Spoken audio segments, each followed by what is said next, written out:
예, 아까 말씀드린 것처럼 이제 이번 주나 다음 주 지나면은 날짜가 이제 확정이 될 것 같기도 하고, 그래서 일단은 이렇게 우리가 2시간은 이제 텍스트 정리하고 2시간 모의고사 풀고 하고, 요거는 이제 우리가 4주차까지 진행을 할 거예요. 그래서 오늘 2주차고 다음 주까지 해서 그렇게 진행하고, 날짜가 발표가 되면 그때 또 이제 거기에 맞춰서 이제 좀 변화시키고 수업을 이렇게 해서 좀 진행하는 걸로 이렇게 하겠습니다.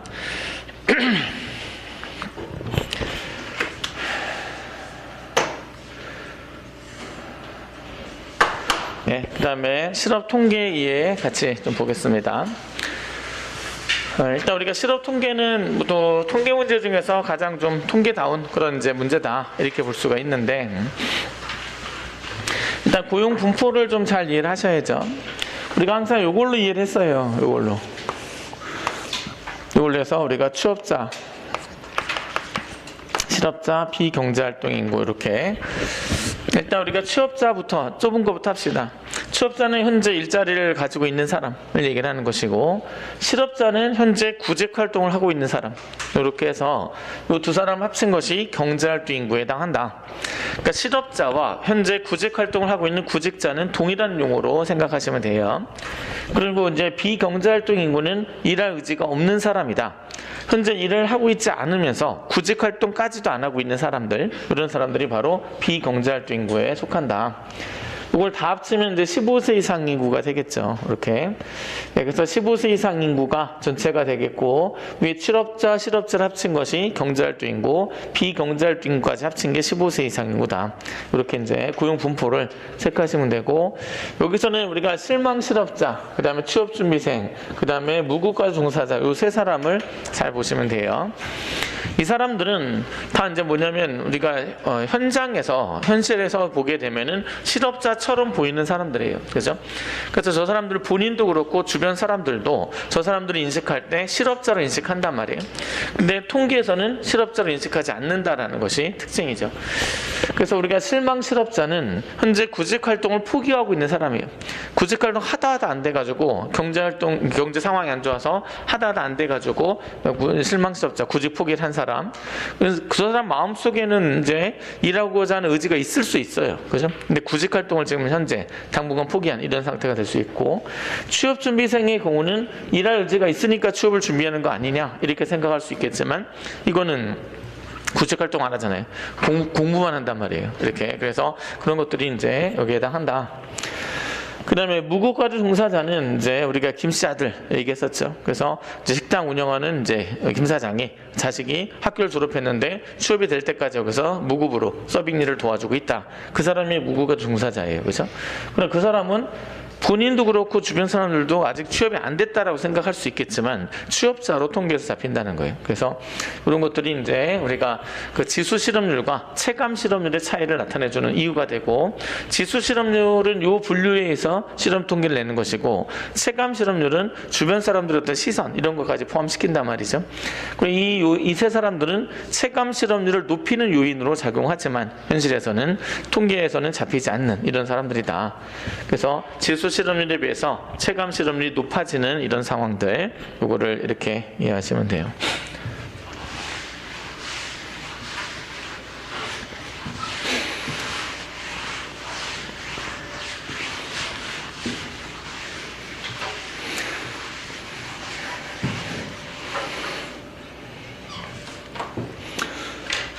그 다음에 고용지표.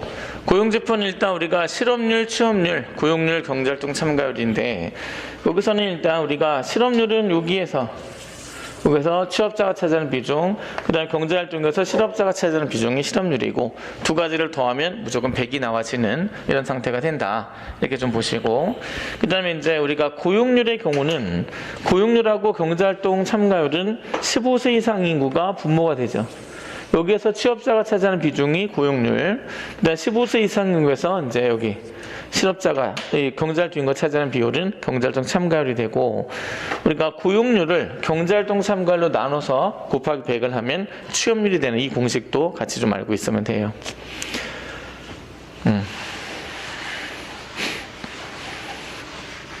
우리나라는 실업률이 굉장히 좀 낮은 편인데 고용 상황은 긍정적으로 평가되진 않아요.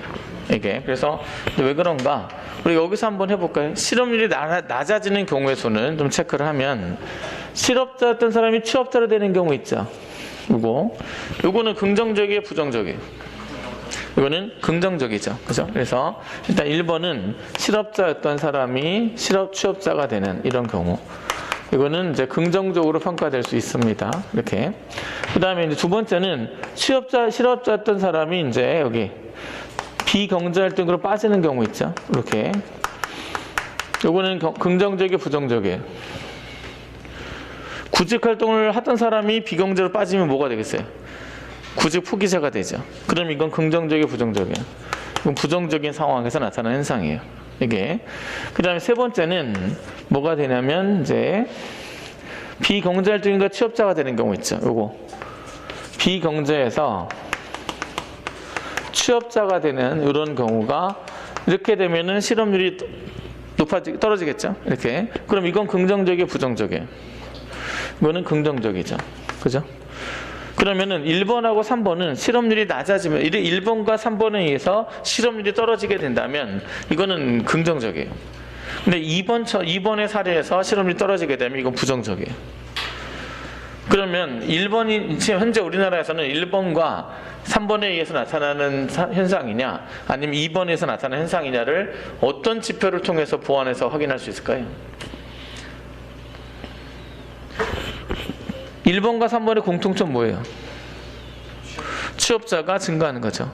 15세 이상이고 고정돼 있다 하면 취업자가 증가하면 고용률이 높아지면서 이제 이 실업률이 떨어지게 되는 상황이면 1번과 3번에 의해서 나타나는 거죠. 근데 우리나라는 고용률이 떨어지는 상황에서 실업률이 떨어지고 있어요. 그럼 1번과 3번은 아니라는 거죠. 그죠? 이렇게. 그러면 여기서는 우리가 실업률이 떨어지면서 이제 그 고용률도 떨어지는 이런 상황이라고 하면 이것도 줄면서 이것도 같이 주는 거죠. 그죠? 이렇게 누가 더 많이 줄어요? 이게 더 많이 줄어줘야 되는 거죠. 그죠? 이렇게 되고 그러면 이 경우에 의해서 나타나는 상황이면은 경제활동 참가율도 떨어지겠죠. 위에서 내려오니까 이렇게. 그래서 지금 뭐냐면 고용률이 떨어지면서 경제활동 참가율이 떨어지면서 실업률이 떨어지는 상황이에요. 그러면 2번에 의해서 실업률이 낮아지는 상황이다 이렇게 얘기할 수 있겠죠.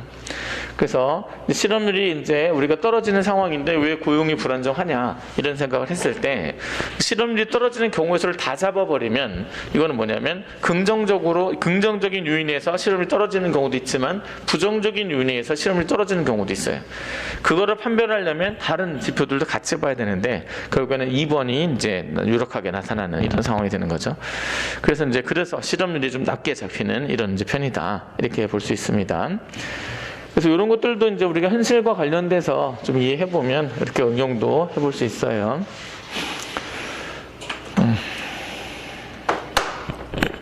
그러면 우리가 고용 분포의 변화 제시되는 거 요거 좀 같이 해봅시다. 여기서 A가 되었다 이렇게 A죠. 이렇게.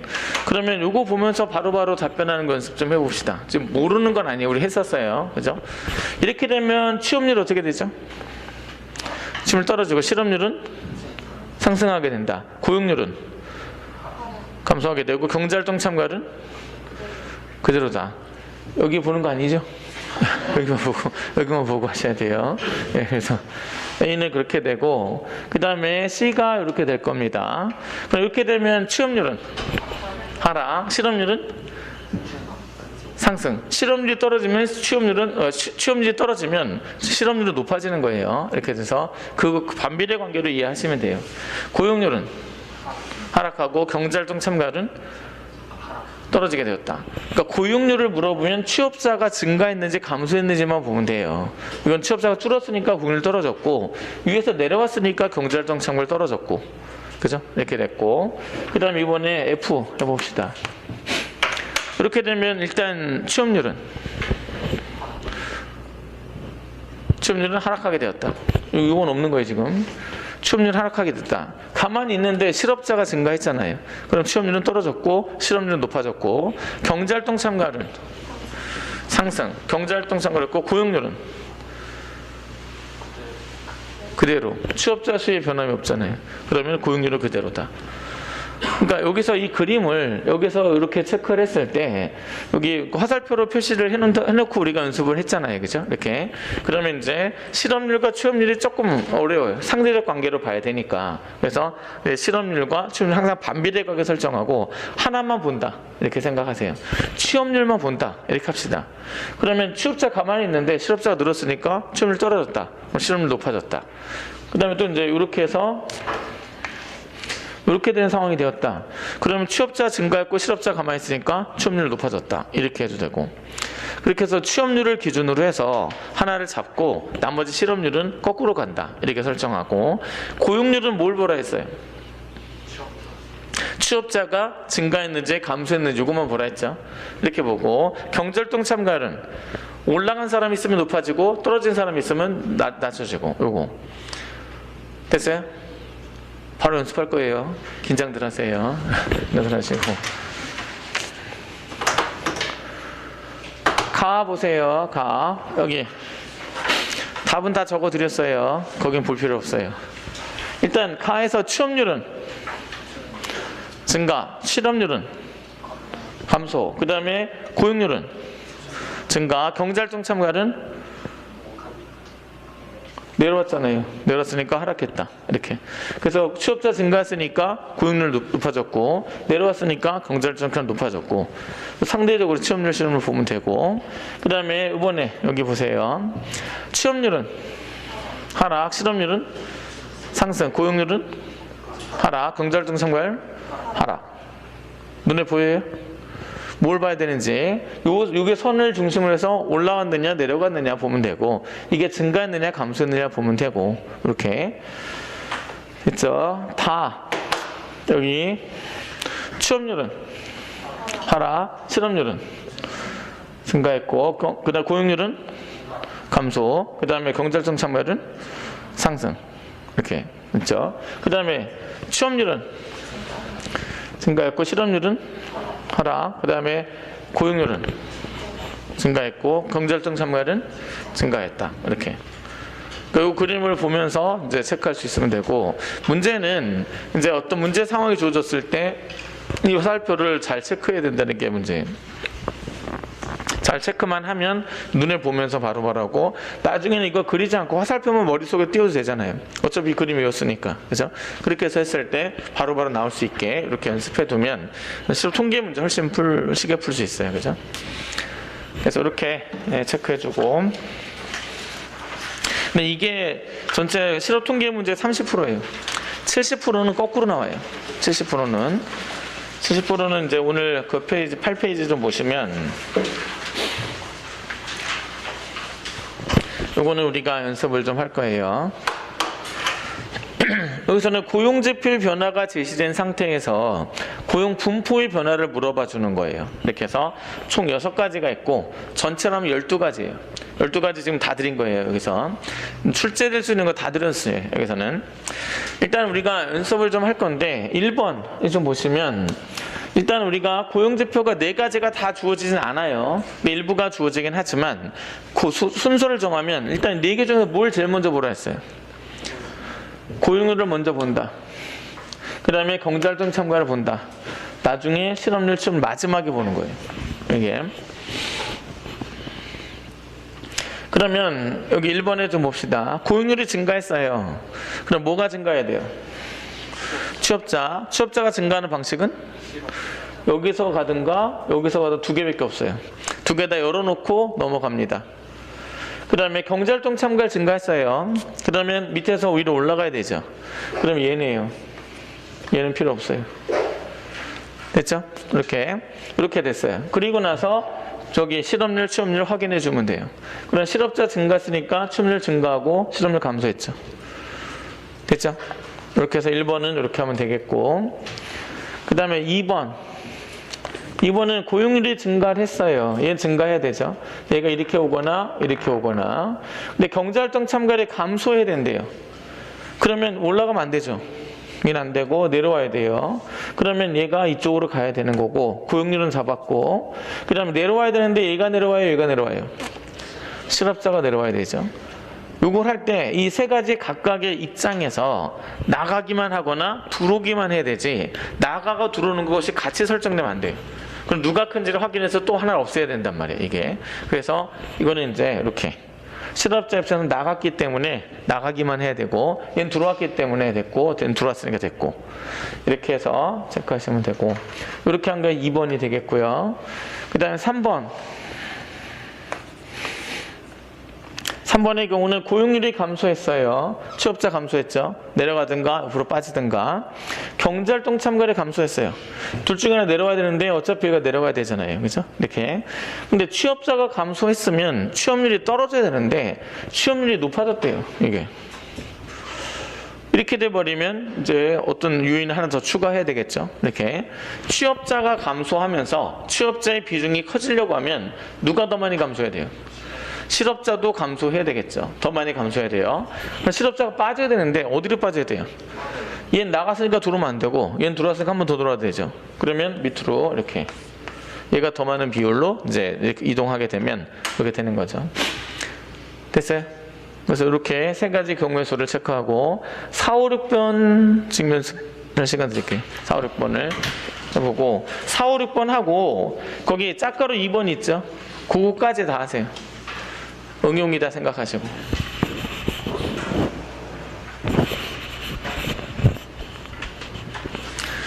네, 같이 해볼까요? 일단 요거는 이제 우리가 4번 다시 해보면, 일단 고용률이 증가하고 경제활동 참가율 증가했죠. 취업자 증가하면서 위로 올라가야 되니까 얘가 올라가면 둘 다 잡혔죠. 이렇게. 근데 이제 취업자가 증가했는데 취업률이 떨어졌대요. 그럼 얘도 더 많이 증가해야 되니까 요리 올라가면 되는 이런 경우. 그러니까 요 경우는 이거는 어떻게 풉니까 하는데 안 풀어보면 모르죠. 모르는데 어차피 경우의 수가 이게 다가 되기 때문에 이렇게 푸는 걸 알면은 풀 수 있는 거예요. 이거는. 그래서 이렇게 되겠고, 그 다음에 5번째는 이제 우리가 고용률이 감소하고 그 다음에 얘가 빠져야 되죠. 밑으로 빠지든가 옆으로 빠지든가. 경제활동 참가를 증가해야 된대요. 그럼 얘가 위로 올라가야 되기 때문에 들어오면 안 되죠. 얘는 못 들어오고, 일단 가야 고용률이 잡히고, 얘가 한번 올라가야 되는데 이리 올라가면 안 되죠. 얘는 나갔기 때문에 들어오면 안 되고, 얘는 들어왔기 때문에 한 번 더 들어와도 되잖아요. 그래서 이렇게 해서 체크해 주시면 되겠고, 그 다음 6번의 경우는 여기서 일단은 고용률이 감소하고 경제활동성은 감소했어요. 얘가 밑으로 빠지면 둘 다 잡혔죠. 이렇게. 그러면 이제 취업률이 떨어졌고 실업률이 증가했으니까 이게 맞는 이런 내용이 돼요. 그래서 6번은 이렇게 이 정도 이해하면 되겠습니다.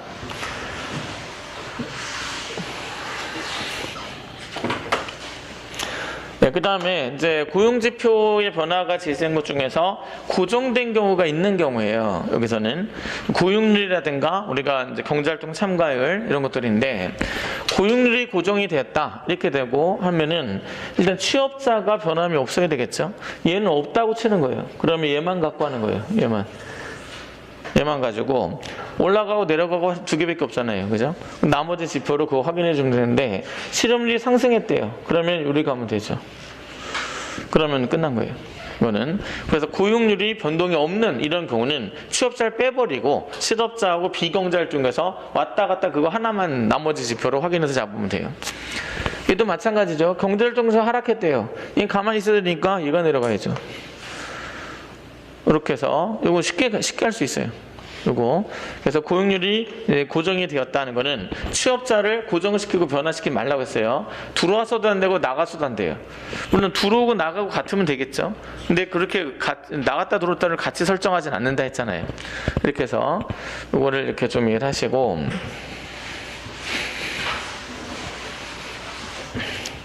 그 다음에 경제활동 참가율이 고정된 경우, 이거는 비경제활동구를 없애야죠. 요거 위에 것만 갖고 얘기하면 돼요.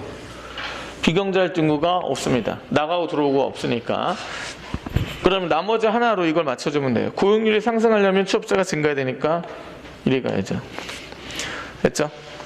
그 다음에 여기는 실업률이 하락해야 되니까, 이거 상승인데? 상승으로 갔어요? 상승으로 갔죠. 네. 상승으로 갔으니까 요거는 이렇게 가면 되죠. 이렇게 해서 경제활동 참가율이 고정된 경우는 비경제활동을 없이 하고 취업자, 실업자만 왔다 갔다를 하나로 잡아주면 돼요. 이렇게 해서 해주고 오히려 좀 더 간단한 이런 경우가 돼요. 네, 그 다음에 취업률. 실업률이나 실업률이 고정됐다는 얘기는 취업률도 고정된 경우예요. 이렇게 했을 때는 일단은 이 두 개가 같은 비율로 증가하든가 같은 비율로 감소하든가 하면 되죠. 그러면 고용률이 상승했대요. 얘가 증가하면 얘도 같은 비율로 증가해야 돼요. 그러면 이렇게 가면 되죠. 이렇게 하면 되고, 얘도 경제활동 참가 하락해야 되는데 둘 다 내려가야 돼요. 같은 비율로 이렇게. 그래서 그 취업률이나 실업률이 고정된 경우에는 이 두 개 중에 하나밖에 없어요. 둘 다 올라가든가 둘 다 내려오든가 나머지 지표로 잡아주면 되는 이런 경우가 된단 말이에요. 그러니까 경우의 수가 무수히 많은 것 같지만 이게 다예요. 그러니까 고용 분포의 변화가 제시돼서 고용 지표의 변화를 이렇게 제시해주고 고용 분포의 변화를 묻는다 하는 거는 12가지가 지금 다란 말이에요. 그 안에서 어차피 출제돼요. 그러면 다 해봤으니까 우리가 좀 쉽게 요런까지 체크해 두면 훨씬 쉽게 풀 수 있는 이런 경우가 된단 말이에요.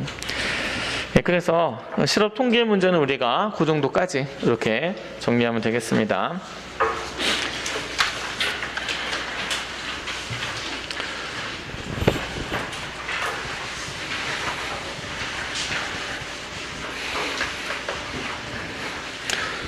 그래서 고용 분포의 변화를 제시하고 고용 지표를 물어봐 주는 건 경우의 수 10개예요. 하나만 변동하는 게 경우의 수가 6가지가 있죠. 두 개가 동시에 변동하는 4개밖에 없어요. 그럼 총 10개 다 했고, 그 다음에 고용 지표의 변화를 주고 고용 분포를 묻는 것 중에는 이제 6가지 경우의 수다가 하나 고정시킨 경우까지 이렇게 해서 총 이렇게 나와지게 됩니다. 그래서 이렇게 한 게 다예요. 그 다음에 국제 수지. 일단은 우리가 분류는 여기서는 안 할게요. 분류는 안 하고, 분류 문제는 다 개념적인 거 다 체크하시고, 우리가 분류 중에서 항목 중에서 준비자산 증감 있죠. 요거는 좀 다시 좀 설명할게요. 요거는 준비자산 증감, 이거는 밑에 써져 있긴 해요. 근데 설명은 좀 해야 될 거예요. 네, 일단 뭐냐면 외환당국이 외환을 관리하기 위해서 준비자산을 준비해야 됩니다. 이게. 그런데 이제 외환을 어떻게 관리해야 되느냐, 외환을 관리하지 않았을 때 문제점 체크해 볼게요. 외환을 관리하지 않아요, 일체. 그러면 다 개인의 자유에 맡겨버리는 거죠, 외환의 관리를. 그럼 만약에 작년에 국제수지가 흑자가 발생했습니다. 80억 달러 흑자가 발생했어요. 그러면 이제 우리나라에 외환이 80억 달러가 더 들어와져 있는 거죠. 그죠? 근데 이거를 외환당국이 관리하지 않고 그냥 민간이 다 보유하고 있어요. 근데 올해 50억 달러 적자가 났어요. 그래서 지금 외국에 빨리 결제를 보내야 되는데 작년에 80억 달러 들어와 있으니까 문제가 없겠죠. 부족함이 없어요. 30억 달러 더 남아야 돼요. 근데 민간이 보유하고 있어요. 민간은 지금 적자라는 걸 알고 지금 조금만 더 안 내놓고 더 버티게 되면 환율이 오르게 돼서 이게 외환 가격이 오를 거란 말이죠. 그럼 그 환차익을 노리기 위해서 내가 좀 안 내놓겠다, 이렇게 해서 환투기 한단 말이에요. 그러면 적자 시에 어떤 수입업자의 경우는 돈을 결제하는데 굉장히 어려움을 겪고 있고 더 많은 돈을 지불해야 되는 이런 경우가 생겨요. 그래서 그런 문제 때문에 국제거래에서 문제가 되고, 까딱 잘못하면 흑자인데도 외환 보유에 문제가 생겨서 외환 위기를 겪게 될 수도 있는 이런 문제가 생기게 되는 겁니다. 아시겠죠? 요거. 그러면 어떻게 써야 되느냐, 이 경우에 작년에 80억 달러 흑자가 됐을 때 그 돈을 킵해놔야 돼요. 킵해놓고 누가 투기 세력이 아닌 사람이 킵을 해놔야 되고, 그리고 올해 50억 달러가 적자가 되면 50억 달러만큼 풀어서 결제하는데 문제가 없이 만들어주면 되는 거죠. 그걸 누가 해야 되느냐, 그게 외환 당국이 해야 되는 것이고, 우리나라에서 외환 관리를 하는 외환 당국은 한국은행이 되네요. 그래서 한국은행이 80억 달러 흑자인 만큼 그거를 빼나가요. 빼고 이제 외환 창고에 넣어버려요. 그리고 올해 50억 달러 적자는 50억 달러만큼 풀어서 이제 그만큼의 결제가 문제되지 않게 이렇게 관리해 주는 거, 이런 방식으로 외환을 관리하는 겁니다. 알겠죠? 그럼 작년에 80억 달러 흑자 됐어요. 그러면 외환 당국이 80억 달러를 외환 시장에서 빼가버리죠. 창고에 넣어버려요. 그리고 유통되지 않게 하는 거죠. 그럼 외환 계정에서는 80억 달러가 빠져나간 상황으로 기록이 되겠죠. 그래서 그게 그 준비자산 증감 항목에 마이너스 80억 달러로 기록이 됩니다. 그러면 마이너스 80억 달러로 작년에 기록이 되죠. 그럼 마이너스 80억 달러란 얘기는 외환 보유액이 증가했다는 거예요, 감소했다는 거예요? 80억 달러를 빼가지고 넣어놨으니까 외환 보유액은 80억 달러가 증가한 거죠. 그래서 이제 그렇게 되는 거고, 그 다음에 올해 50억 달러 흑자가 적자가 발생했어요. 50억 달러를 더 풀어서 시장에 풀어요. 풀게 되면은 이제 여기 외환 계정 내에서 플러스 50억 달러가 발생하겠죠. 이렇게. 그래서 마이너스 80억 달러가 됐다 그러면 외환 보유액에 80억 달러가 증가하였다. 플러스 50억 달러가 기록됐다 하면은 이제 외환 보유액에 50억 달러가 줄어들었다. 이렇게 해서 음수인 경우는 외환 보유액이 증가한 거고, 양수인 경우는 외환 보유액이 감소한 것이다. 요거를 좀 이해할 수 있어야 돼요. 그래서 국제 수지를 다 더하게 되면 결국 뭐가 나와야 돼요? 흑자가 발생하면 흑자만큼 빼가버려서 제로로 만들어 버리죠. 이제 0으로 되는 것이고, 적자가 발생하면 채워주기 때문에 어차피 0이 돼요. 그렇죠? 그래서 전체적으로 이렇게 준비자산 증감 항목이 포함되게 되면 국제 수지를 다 합치면 0이 돼요. 그래서 통계 문제에서 조심해야 될 것이 뭐냐면, 준비자산 항목 있죠? 그게 포함되어 있느냐 포함되지 않느냐 두 가지 버전이 있어요. 저때 숫자를 다 주는데, 이게 그럼 포함이 되었다 이렇게 하게 되면 중간에 하나 비워놓을 겁니다. 그럼 그게 얼마냐 물어봐요. 그럼 다 더했을 때 0이 되는 이런 이제 것을 찾아주면 구할 수 있겠죠. 이렇게 그렇게 해서 구하는 문제. 또는 준비자산 항목이 포함되어 있지 않대요. 그러면 이제 그걸 통해서 준비자산 항목을 구해야 되겠죠. 뭐냐면 다 합쳐서 0이 되는 숫자를 채워주면 돼요. 그렇게 해서 구해놓고 하는 거죠. 그리고 양수가 됐든 음수가 됐든 나올 거 아니에요. 그럼 그걸 해석하는 문제가 출제가 되는 거예요. 그래서 양수면 이제 외환보유액이 감소하였다. 음수면 외환보유액이 증가하였다. 이렇게 이제 체크할 수 있으면 됩니다. 그래서 이 준비자산 증감 항목, 통계 항목에서 좀 중요하게 체크를 할 수 있어야 한다. 그 다음에 하나 더, 우리가 국제 수지, 여기서 상품 수지로 합시다.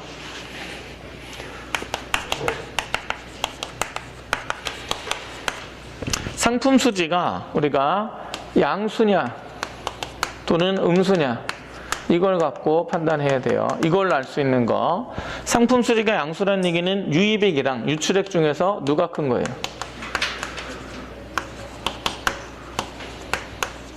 유입액이 큰 거죠.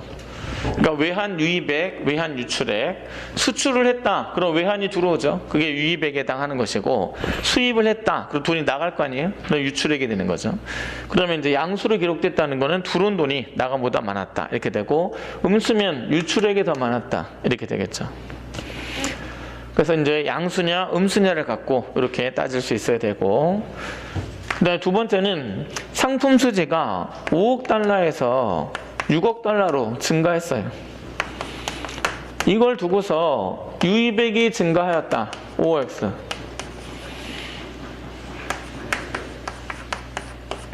맞아요, 틀려요? 5억 달러, 상품 수지가 5억 달러에서 6억 달러 증가한 걸 두고서 유입액이면 수출액이죠. 수출액이 증가하였다. 알 수 없어요. 그 다음에 유출액이 증가하였다. 이것도 알 수가 없는,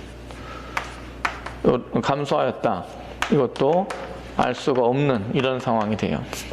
그래서 이게 좀 중요하게 인식이 돼야 하는데, 우리가 국제수지 항목에 증가나 감소하는 상황을 설정해주고, 그 항목에 대한 거래를 통해서 발생한 유입액과 유출액이 각각 증가했는지 감소했는지를 해석을 하게 되면 무조건 틀리는 겁니다. 이거는. 그래서 이제 이 상품 수지라든가 서비스 수지라든가 이런 것들이 5억 달러에서 6억 달러 뭐 증가하는 상황을 두고서 이제 이 서비스 거래를 통해서 발생한 유입액이 증가하고 서비스 거래를 통해서 발생한 유출액은 감소하게 되었다. 뭐 이런 식으로 해석한다. 각각의 유입액과 유출액의 증감 상황을 분석했다. 그럼 무조건 틀릴 수밖에 없어요. 이거는 보세요. 상품 수지가 5억 달러에서 6억 달러로 증가했다. 수출액 기준으로 봅시다. 수입은 가만히 있는데 수출이 증가하는 바람에 이렇게 쓸 수 있죠. 그죠? 근데 수출은 가만히 있는데 수입이 줄어드는 바람에 이렇게 쓸 수 있죠. 그죠? 수출은 줄었는데 수입이 더 많이 주는 바람에 이렇게 쓸 수 있죠. 이 경우 안에는 수출이 증가한 경우, 가만히 있는 경우, 감소한 경우가 다 포함되어 있는 거예요. 이게. 그렇기 때문에 이 상황을 통해서는 수출이 증가했느냐, 감소했느냐는 일체 알 수가 없는 것이다. 이렇게 되는 것이고, 수입액도 마찬가지입니다. 이 경우는 수입이 증가했어요. 수출이 더 많이 증가하는 바람에 이랬을 수 있죠.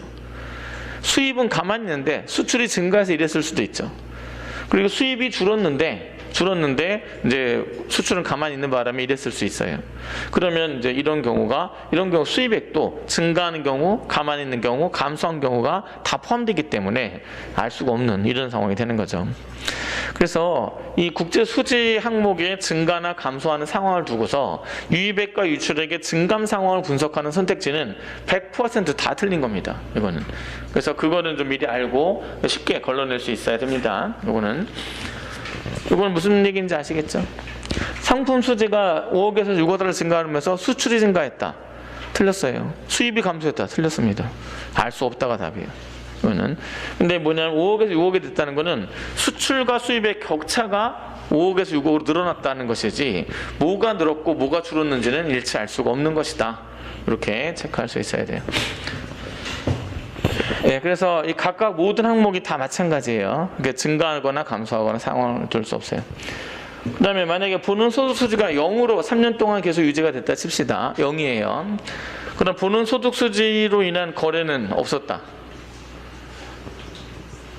거래는 있었는데 유입액과 유출액이 같아서 0일 수 있는 거예요. 그러니까 거래가 없어서 0일 수도 있겠지만, 거래가 발생했지만 0이 나올 수도 있어요. 그래서 그런 것까지 이렇게 좀 체크하시면 되겠어요. 네, 그래서 국제수지에서는 그 차액 A에서 B를 뺐는데 이게 증가했어요. 그러면 A나 B의 증감 상황은 일치 알 수 없는 것이다 라는 거, 요거를 잘 이해하세요.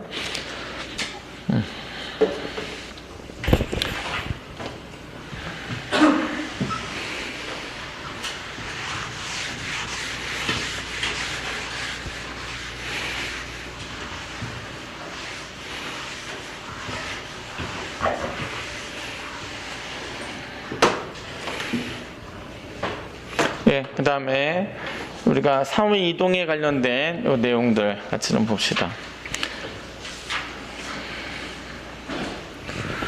우리가 이제 사회 이동에 관련된 내용은 이렇게 그 부모 세대랑 자녀 세대가 주어져 있는 상태에서 이제 이렇게 9개 숫자가 나와져 있습니다. 그럼 부모 세대는 중층인데 자녀가 하층으로 간 애는 전체 몇 %예요? 읽기 연습합시다. 여기 보세요. 시력 검사하는 것 같네요. 부모는 중층이고 자녀는 하층이에요. 전체 몇 %예요? 보여요? 이거는 14%.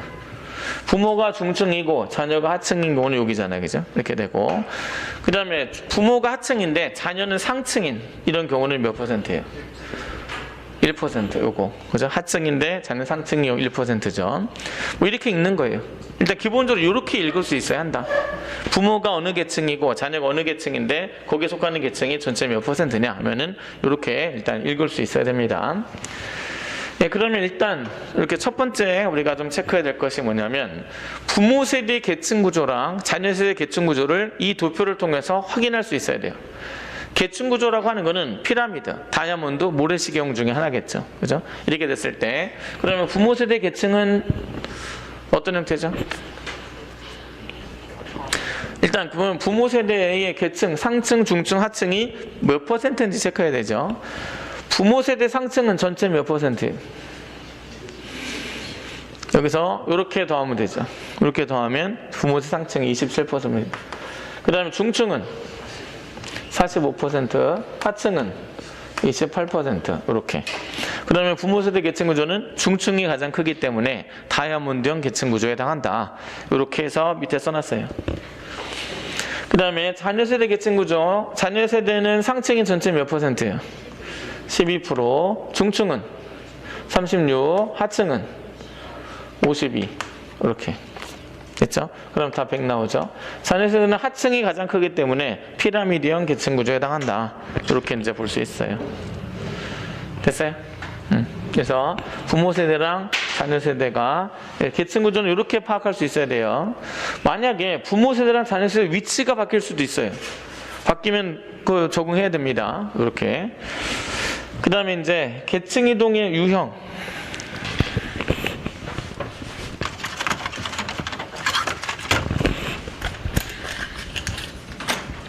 그러니까 계층 이동은 상승 이동이 있고 하강 이동이 있죠, 그죠? 수직 이동의 경우는.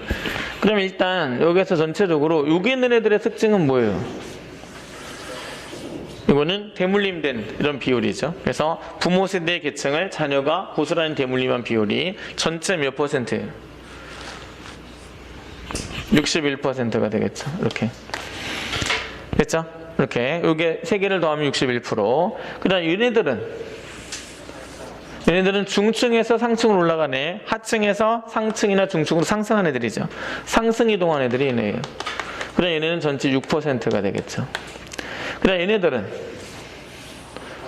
상층에서 중층이나 하층으로 떨어진 애들, 중층에서 하층으로 떨어진 애들이니까 다 합치면 얼마예요?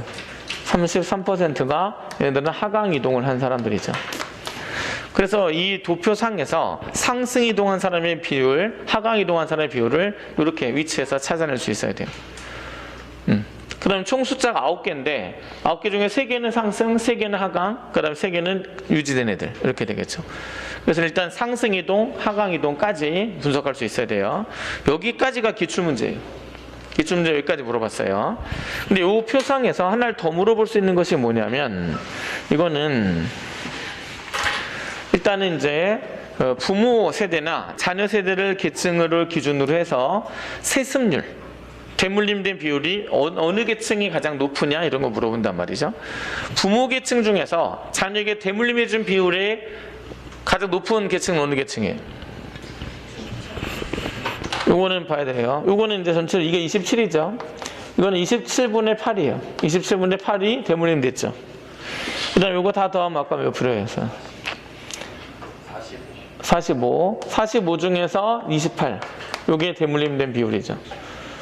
25, 28 그 다음에 됐고 여기는 전체에서 28에서 28분의 25가 대물림된 비율이에요. 그럼 어느 층에서 가장 높아요? 하층에서 가장 높게 나타나게 된다. 이렇게 되는 거죠. 그러니까 부모 세대 계층을 중심으로 했을 때는 부모 세대의 하층 중에서 자녀에게 대물림된 비율이 가장 높아요. 이렇게 됐고 그 다음에 자녀 세대를 중심으로 했을 때 자녀 세대가 이제 그 상층, 중층, 하층으로 지금 현재 형성돼 있죠. 그 중에서 부모로부터 대물림한 비율이 어느 층에서 높으냐 이렇게 할 때는 요거는 이렇게 봐야죠. 요거는 이렇게 했을 때 얼마예요? 12죠. 여기는 12분의 8이 대물림됐죠.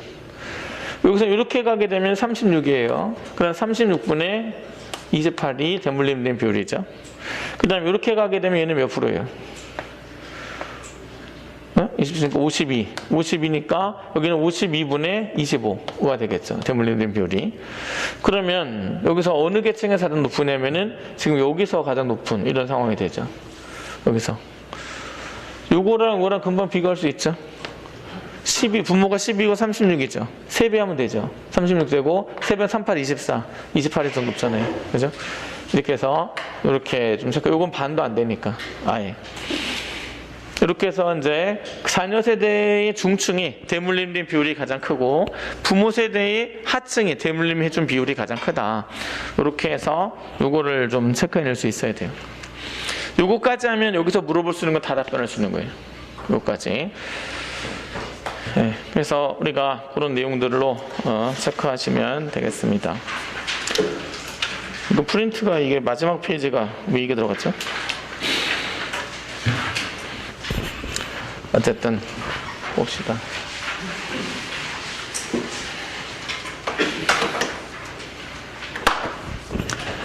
예, 우리가 절대적 빈곤율과 상대적 빈곤율 뭐 개념은 거기다 써드렸고요. 일단 절대적 빈곤 가구를 판단하는 기준이 뭐예요? 최저 생계비 이하의 소득을 가진 가구를 절대적 빈곤 가구다 이렇게 얘기를 하는 것이고, 그 다음에 상대적 빈곤 가구는 중위소득의 2분의 1 이하의 소득을 가진 가구가 이제 우리가 상대적 빈곤 가구다 이렇게 얘기를 해요. 그래서 최저 생계비는 매달 발표해요. 물가 연동에 고려해서 매달 발표해서 우리가 구하는 게 아니라 그냥 그 통계청에서 나와지는 이런 상황이 되는 것이고, 그 다음에 중위소득은 개념을 좀 잡아야 합니다.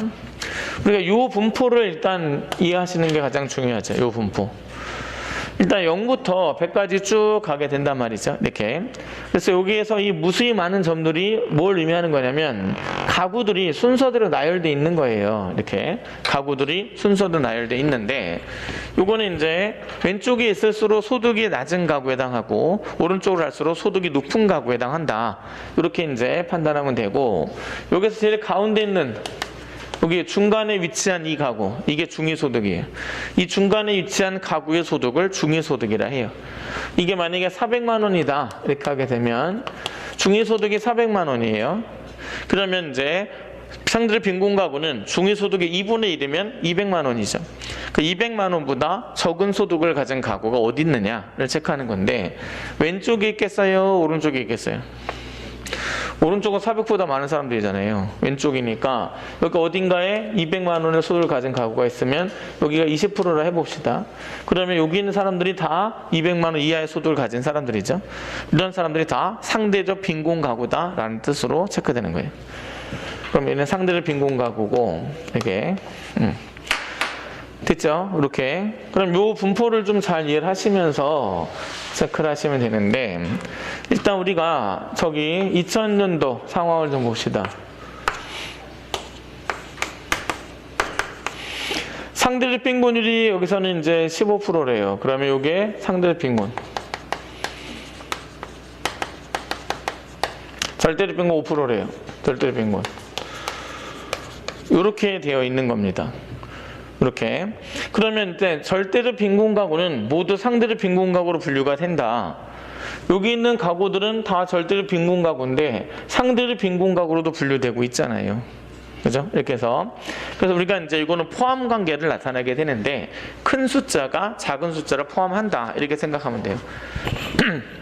상대적 빈곤율이 크니까 절대적 빈곤 가구는 다 상대적 빈곤 가구 안에 포함되어 있다. 이렇게 좀 이해하면 되고, 그 다음에 상대적 빈곤 가구는 절대적 빈곤 가구 수의 3배이다.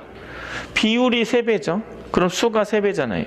그죠? 그래서 가구 수가 3배다. 그런데 상대적 빈곤 인구는 절대적 빈곤 인구의 3배이다. 이렇게 되면 안 되죠. 이렇게 되면 여기는 가구가 한 가구 쭉 나열되어 있는 건 맞는데 가구당 인구가 통일되어 있지 않아요. 그래서 가구 수가 많다 했는데 뭐 가구 수가 많으면 인구 수가 많겠죠. 근데 그 가구 수의 비율만큼 인구가 많다라고 얘기할 수 없어요. 한 가구에 여기는 2명, 3명 있을 수도 있고 4명 있을 수도 있단 말이죠. 이렇게. 그러면 이제 가구 수에 따라서 다 인구수가 다르기 때문에 이건 안 된다라는 것을 아시면 되겠고. 그래서 이제 이 포함 관계랑 관련된 선택지는 이 정도 적응하실 수 있으면 돼요. 누가 큰지 확인하시면, 우리가 절대적 빈곤율과 상대적 빈곤율이 통계 문제 나왔어요.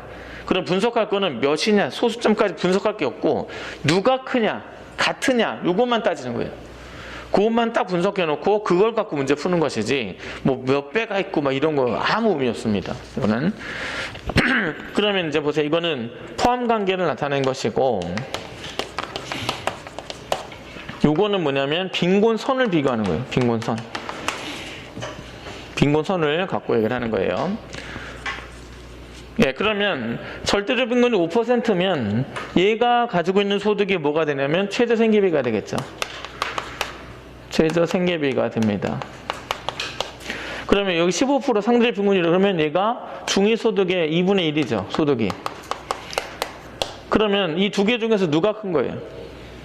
중위소득 2분의 1이 큰 거죠.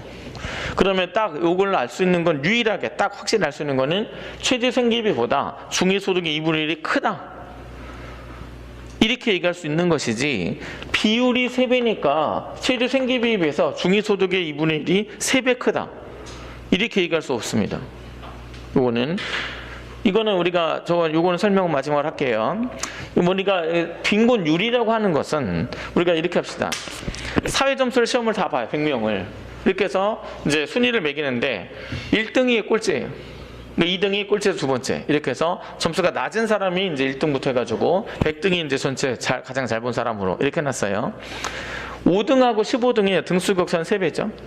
그럼 5등하고 15등의 사회 점수 차가 3배예요? 그게 아니잖아요. 그죠? 빈곤율이 3배가 된다고 해서 빈곤선이 3배가 된다. 이렇게 할 수 없는 거예요. 왜냐면 빈곤선은 점수를 얘기하는 것이고 빈곤율은 순위를 얘기하는 거예요.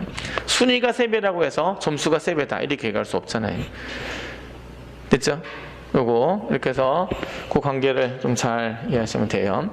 그러면 최저 생계비보다 중위소득의 2분이 더 크다 얘기할 수 있고, 이걸 좀 변형하면 최저 생계비의 2배는 중위소득보다 더 크다. 2배보다 중위소득이 더 크다. 뭐가 잘못됐죠? 맞네요. 여기서 이게 큰데 여기 양변에 2를 곱하면 최대 생계비의 2배가 되고 중위소득 이렇게 해도 중위소득이 크잖아요. 그죠? 그러니까 이 공식이에요. 최저 생계비 보다 중위소득의 2분의 1 이게 크다는 얘기잖아요. 그죠? 선택지에서 이걸로 그대로 써서 나오는 경우도 있지만 양변에 2를 곱해요.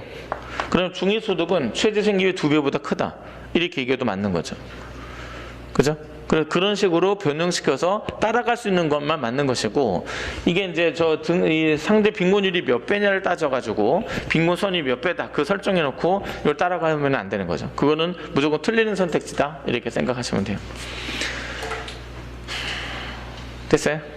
그래서 절대 빈곤율 이거 잘 알아놓으시고, 일단 2005년도에 보면은 절대적 빈곤은 모두 상대 빈곤으로 분류된다. 둘 다 11%가 둘 다 절대적 빈곤율, 상대 빈곤율 둘 다 10%죠. 그러면 여기서는 절대적 빈곤 가구는 모두 상대 빈곤 가구로 분류가 되고 상대적 빈곤 가구도 모두 절대적 빈곤 가구로 분류가 되겠죠. 됐어요?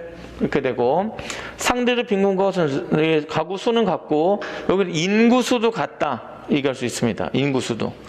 왜냐하면 어차피 동일한 가구들이 다 합쳐지는 거잖아요. 이렇게 되니까 가구 수도 같고 인구 수도 같다고 얘기할 수 있어요.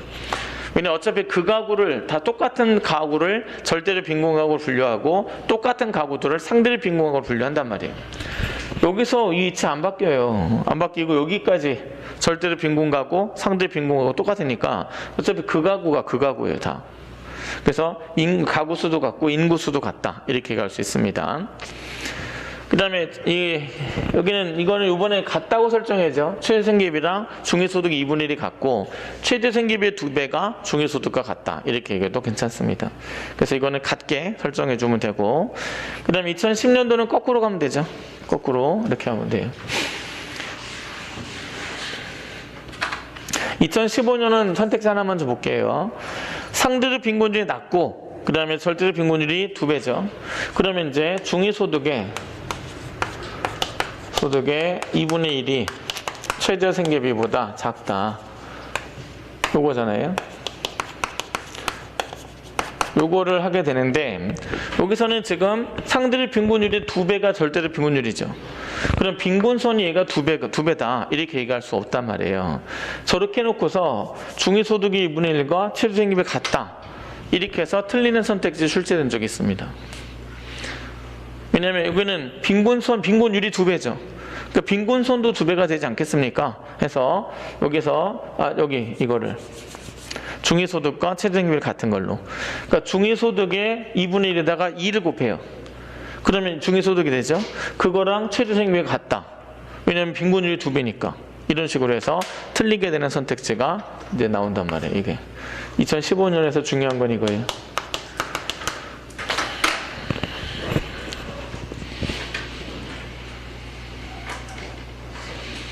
그거까지. 네, 그래서 통계랑 관련된 거 중에서 이제 우리가 뒤로 갈수록 점점 어려워졌죠. 이거 좀 다시 한번 잘 정리하시고 할 수 있게 하시면 되겠습니다. 예, 그러면 잠깐 쉬었다가 우리가 실전 모의고사 오늘 2회 좀 보겠습니다.